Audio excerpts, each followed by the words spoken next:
चुनावी प्रक्रिया पे हम सवाल उठाते रहेंगे। जिस देश में बच्चों के एग्जाम के पेपर लीक हो जाते हैं, वहां हम क्या आंख बंद करके मशीनों पर आंख बंद करके चुनावी प्रक्रिया पर भरोसा कर सकते हैं? झारखंड में क्या हो गया? झारखंड में हेमंत सोरेन और कल्पना सोरेन की जोड़ी ने बीजेपी और उसके शक्तिशाली चुनाव नेटवर्क को कैसे हरा दिया? बीजेपी चुनाव सभा में हेमंत सोरेन और कल्पना सोरेन को बंटी और बबली कहा करती थी, लेकिन बंटी और बबली ने मिलकर बीजेपी को ठीक कर दिया, ऐसे हरा दिया कि कुछ समझ नहीं पाया। कल्पना बबली नहीं, कल्पना सोरेन है। उनके पति को झूठे मामले में जेल भेजने के बाद राजनीति में आई और बीजेपी की हार का कारण बन गई। टीवी पर महाराष्ट्र में ही बीजेपी छाई रहेगी, लेकिन झारखंड में बीजेपी महाराष्ट्र की तरह कमाल नहीं कर पाई। झारखंड का ट्रेंड रहा है, हर चुनाव में सरकार बदल जाती है, लेकिन जो नतीजे के रुझान है उससे यह लग रहा है हेमंत सोरेन इस इतिहास को बदल रहे हैं। महाराष्ट्र अगर बीजेपी की जीत बहुत बड़ी बताई जा रही है, तो झारखंड में हेमंत की सेना के आगे बीजेपी की उससे भी बड़ी हार है। केवल हिम्मत के दम पर हेमंत सोरेन ने नरेंद्र मोदी, अमित शाह, हेमंता बिस्वा शर्मा और निशिकांत दुबे की सेना को पराजित कर दिया। कृषि मंत्री शिवराज सिंह चौहान को झारखंड में चुनाव प्रभारी बनाया गया। हेमंता बिस्वा शर्मा तो असम से ज्यादा झारखंड के मुख्यमंत्री लगने लगे। अपने राज्य का मुद्दा अपने साथ लेकर यहाँ आ गए और बांटने लगे। अब ये मुद्दों को अटैची में वापस ले जाना पड़ेगा। झारखंड के पूर्व मुख्यमंत्री रघुवर दास को भी पड़ोस के राज्य उड़ीसा का राज्यपाल बनाया गया, ताकि चारों तरफ से झारखंड को एक शक्तिशाली नेटवर्क से घेरा जा सके। चुनाव को जीतने के लिए बीजेपी साल के शुरू से ही काम करने लग गई थी। लोकसभा चुनाव शुरू होने वाला था। हेमंत सोरेन को 5 महीने के लिए जेल में डाल दिया गया। चंपई सोरेन को बीजेपी अपने में मिलाकर झारखंड मुक्ति मोर्चा को तोड़ने के भी कई प्रयास किए। मधु कोड़ा के खिलाफ भाजपा भ्रष्टाचार के आरोप लगाती रही। मधु कोड़ा को भ्रष्टाचार के मामले में सजा भी सुनवाई, लेकिन गीता कोड़ा की सभा में शामिल होने के लिए प्रधानमंत्री खेतों की सड़क के रास्ते जमशेदपुर गए और मंच के पोस्ट पर मधु कोड़ा की तस्वीर थी। गीता कोड़ा की लोकसभा चुनाव के समय भाजपा में चुपके शामिल कराया गया। गीता कोड़ा लोकसभा में हार गई और विधानसभा में भी बीजेपी के टिकट पर लड़ते हुए हार गई।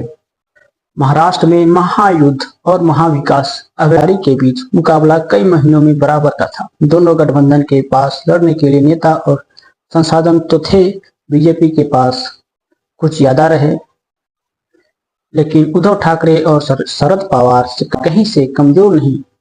उस हिसाब से झारखंड में हेमंत के पास केवल कल्पना सोरेन और हेमंत सोरेन दोनों का साहस, दोनों ने बीजेपी को हरा दिया। हेमंत सोरेन की जीत समझना है तो हेमंत सोरेन और कल्पना सोरेन की रैलियों के भाषण को आप दोबारा सुनिए।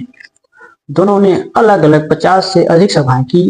केवल अपनी पार्टी के सीटों को नहीं संभाला, बल्कि गठबंधन की सीटों पर भी काम किया।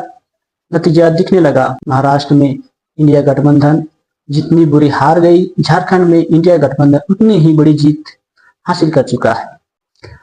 भाजपा आदिवासी समुदाय की आबादी का भूत खड़ा किया। झारखंड में बांग्लादेश से मुसलमानों की आबादी बढ़ती चली जा रही है। मुसलमान हिंदू आदिवासी लड़कियों की बेटियों से शादी कर रहे हैं, जमाई टोला बना रहे हैं और बनता जा रहा है।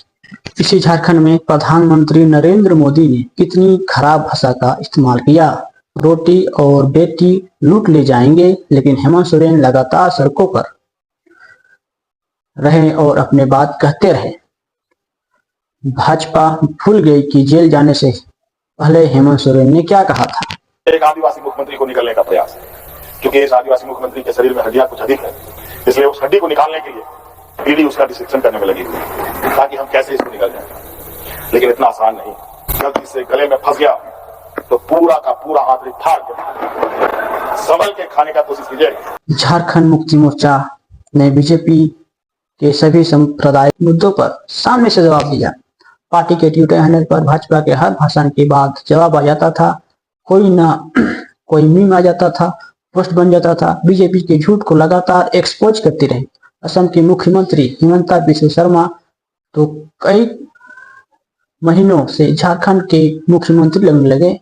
हेमंत सोरेन ने मुख्यमंत्री की अपनी कुर्सी तो बचा ली, लेकिन झारखंड से इस मुख्यमंत्री की विदाई तय कर। अब हेमंत झारखंड में मुख्यमंत्री पद की शपथ लेंगे। यूपी के मुख्यमंत्री योगी आदित्यनाथ ने भी खूब नारा कही कि बटोगे तो कटोगे का नारा दिया। झारखंड में यह नारा तो नहीं चला। अगर महाराष्ट्र में ध्रुवीकरण के मुद्दे चले तो झारखंड में क्यों नहीं चले। प्रधानमंत्री से लेकर गृह मंत्री तक ने धुआंधार घुसपैठ से लेकर रोटी राष्ट्रीय स्वयं संघ जाने कितना का मुद्दा उठाया, लेकिन हेमंत सोरेन को हरा नहीं पाया। जांच एजेंसियों का कितना इस्तेमाल रहा बीच चुनाव में, और चुनाव से पहले कितने मुकाबले किया और बीजेपी को हरा दिया। ऐसा तो हो ही नहीं सकता।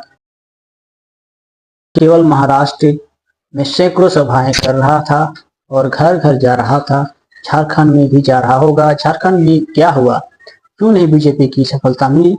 2019 के विधानसभा चुनाव में अनुसूचित जनजाति के लिए सीटों पर बीजेपी को बड़ी हार मिली थी।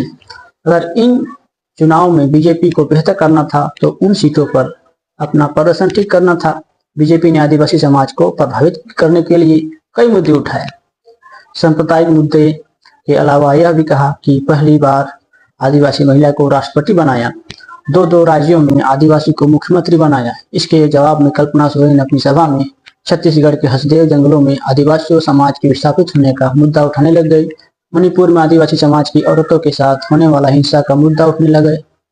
झारखंड में छत्तीसगढ़ के मणिपुर का मुद्दा लाकर कल्पना ने अखिल स्तर पर आदिवासी समाज का मुद्दा उठा दिया। बीजेपी प्रतीक की बात करती रही, कल्पना सवाल उठाती रही। हेमंत सोरेन और कल्पना सोरेन ने केवल आदिवासी समाज को ही नहीं, सदा बीजेपी मुसलमान के खिलाफ नफरत के सहारे आदिवासी समाज में घुसने की कोशिश की और कर रही थी, मगर सफलता नहीं हुई।